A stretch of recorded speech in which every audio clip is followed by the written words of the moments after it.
Hi, Year 4. His Majesty the Prince Marley has taken over my chair again, and you saw how well that went yesterday, so I thought I'd sit somewhere else and see how it went. This chapter is called Frobscottle and Wizzpoppers. By now, Sophie was beginning to feel not only extremely hungry, but very thirsty as well. Had she been home, she would have finished her breakfast long ago. Are you sure there's nothing to eat around here except for those disgusting, smelly snozcumbers? She asked. Not even a fizzwinkle, answered the big friendly giant. Well, in that case, may I please have a little water? She said. Water? The BFG said, frowning mightily. What is water? We drink it, Sophie said. What do you drink? Frobscottle, announced the BFG. All giants is drinking Frobscottle.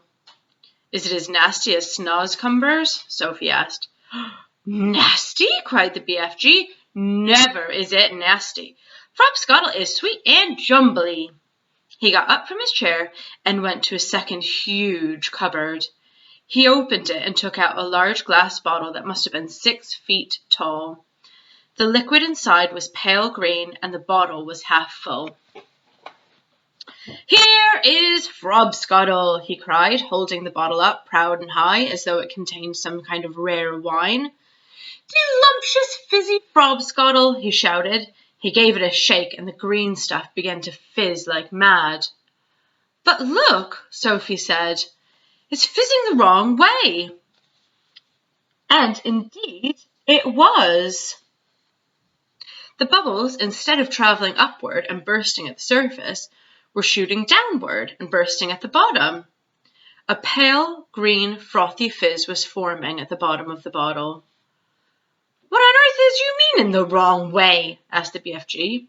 Well, in our fizzy drinks, Sophie said, the bubbles always go up and they burst at the top.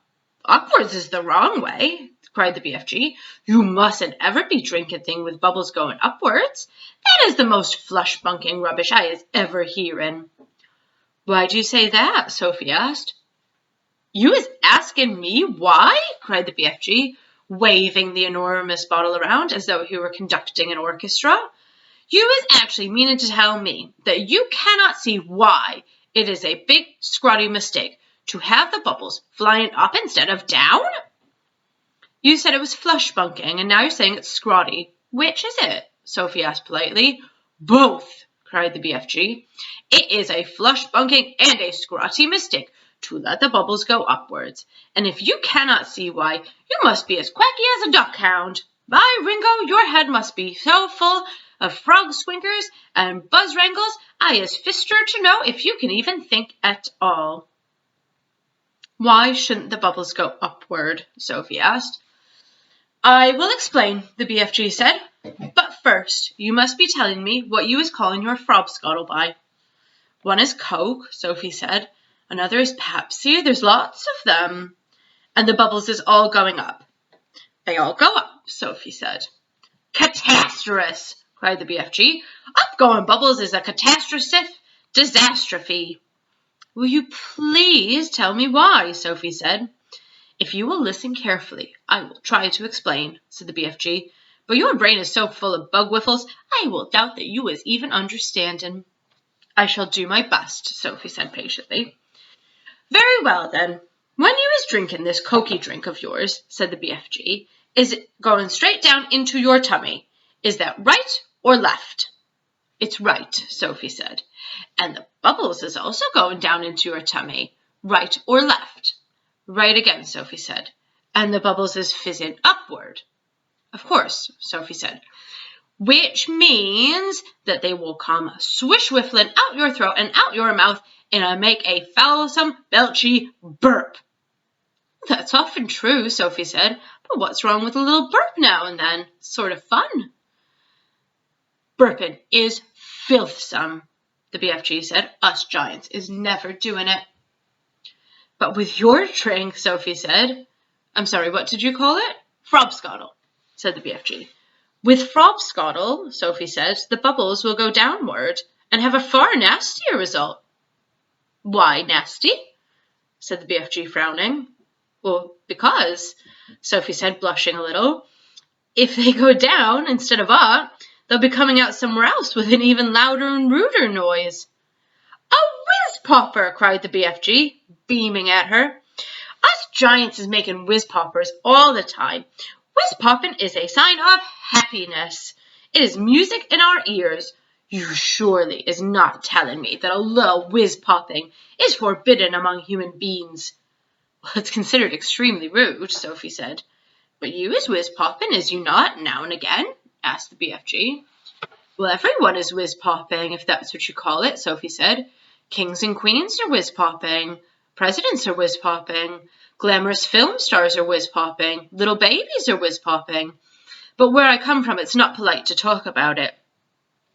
Redonkulous, the BFG said. If everyone is making Wizzpoppers, then why not talk about it? We is now having a swiggle of this delicious Frobscottle, and you will see the happy results. The BFG shook the bottle vigorously. The pale green stuff fizzed and bubbled. He removed the cork and took a tremendous, gurgling swig. It's glummy, he said. I love it. For a few moments, the BFG stood quite still, and a look of absolute ecstasy began to spread over his long, wrinkly face. Then suddenly the heavens opened, and he let fly with a series of the loudest and rudest noises Sophie had ever heard in her entire life. They reverberated around the walls of the cave like thunder, and the glass jars rattled on their shelves. But most astounding of all, the force of the explosions actually lifted the enormous giant clear off his feet like a rocket. Whoopee! He cried, and then came down to earth again. Now that is whiz-popping for you. Sophie burst out laughing. She couldn't help it. Have some for yourself, cried the BFG, tipping the neck of the enormous bottle towards her. Don't you have a cup? Sophie said. Nope, cups, only bottle. Sophie opened her mouth, and very gently the BFG tipped the bottle forward and poured some of the fabulous Frobscottle down her throat. And gosh, how delicious it was! It was sweet and refreshing. It tasted of vanilla and cream, with just the faintest trace of raspberries on the edge of the flavor, and the bubbles were wonderful. Sophie could actually feel them bouncing and bursting all around her tummy. It was an amazing sensation. It felt as though hundreds of tiny people were dancing a jig inside of her and tickling her with their toes. It was lovely. It's lovely, she cried. Just wait, said the BFG, flapping his ears. Sophie could feel the bubbles traveling lower and lower down her tummy, and then suddenly, inevitably, the explosion came. The trumpet sounded, and she, too, made the walls of the cavern ring with the sound of music and thunder. Whee! Bravo! Shouted the BFG, waving the bottle. You is very good for a beginner. Let's have some more. The next chapter is called Journey to Dream Country, but I shall not read it until tomorrow. I hope that you have a lovely afternoon. Maybe you can have a Frobscottle party. Oh, as long as your adults don't mind. And please stay dry and out of the rain, and I shall speak to you tomorrow. Bye, year 4.